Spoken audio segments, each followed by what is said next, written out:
We're getting our first look inside the Donald Trump debate prep playbook with just 20 days to go until that first showdown face-to-face between President Trump and Vice President Biden in Cleveland. Sources are telling my colleagues and me more about the, well, non-traditional prep on the part of the president. And we're told that President Trump himself is counting on what he considers his strength of firing back in real time, a la 2016. It's just awfully good that someone with the temperament of Donald Trump is not in charge of the law in our country. Yeah, because you'd be in jail. Secretary Clinton.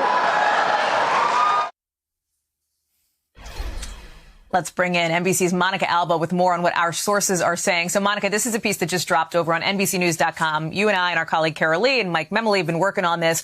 Talk about what we're hearing on the president's playbook this go around. Exactly, Hallie. We're learning that this time the president hasn't done a single mock session in the lead up with less than 3 weeks to go, and he doesn't plan to do that. Of course, that could change, but for now, the small team around him has decided that he's going to be having some meetings and discussions, but nobody's going to be playing Joe Biden formally the way 4 years ago you had former New Jersey Governor Chris Christie standing in for Hillary Clinton in a far more traditional debate setting when he did that last cycle. We understand that the president feels incredibly confident telling aides and allies he feels he's been able to practice for something like this since infancy, joking that he doesn't need to practice for those quick, rhetorical, witty replies. That's something that's innate to him. And some aides and allies are already expressing that that strategy could potentially backfire. You remember former President Barack Obama, who was the last incumbent to square off on the debate stage. When he faced Mitt Romney, he didn't do as much preparation, and he was widely considered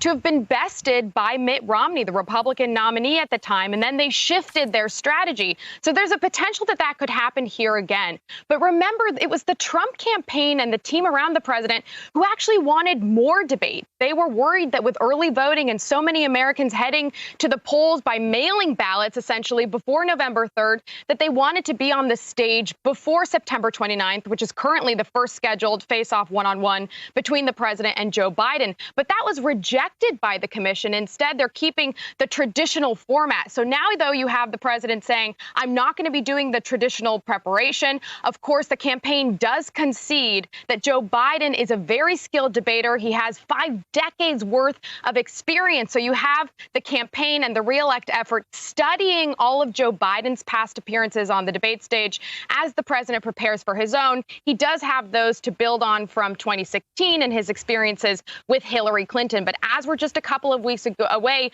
notable that they're also trying to keep the people around him preparing him to a smaller staff. Involved are, of course, presidential White House advisor and son-in-law Jared Kushner, the campaign manager Bill Stepien. And also, we do understand that Chris Christie will be back for round 2 to help, though, again, not necessarily standing in or playing anybody, we're told, Hallie, in those formal debate sessions, because they're not going to be actually doing a 90-minute practice round at this point. One of the things that I've heard from a couple of folks, Monica, in the course of our reporting the story was, hey, the president kind of feels like being president is practice and prep enough for these debates. Some have mentioned, he interacts with the press. He does those South Lawn events, I shouldn't say events, but when he spars with reporters a little bit at times when he does hold these appearances. That seems to be a part of his thinking as well. Exactly. And you have his agenda this time around, which, of course, he didn't have 4 years ago. The campaign feels very strongly that he has so many things he can point to and speak to as the incumbent and use that as an advantage. So you're certainly going to be seeing him do that. But you also have the president potentially here being a little bit overconfident. He has said privately to those around him that he believes the former vice president, Joe Biden, is prone to gaffes or that he could stumble and that he feels he can take advantage of that. But it's that kind of thinking that they're worried could cause him not to be prepared for other topics that could come up, whereas we know that the former vice president, Joe Biden, will be doing diligent preparations and his own sort of mock sessions, Hallie. Thank you for checking out our YouTube channel. Why don't you subscribe? It's really easy. Just click on that button down there. And for more news from MSNBC, click on any of these videos here for the latest interviews and highlights. You can get more videos from MSNBC with our newsletters. Head over to msnbc.com/newsletters to sign up.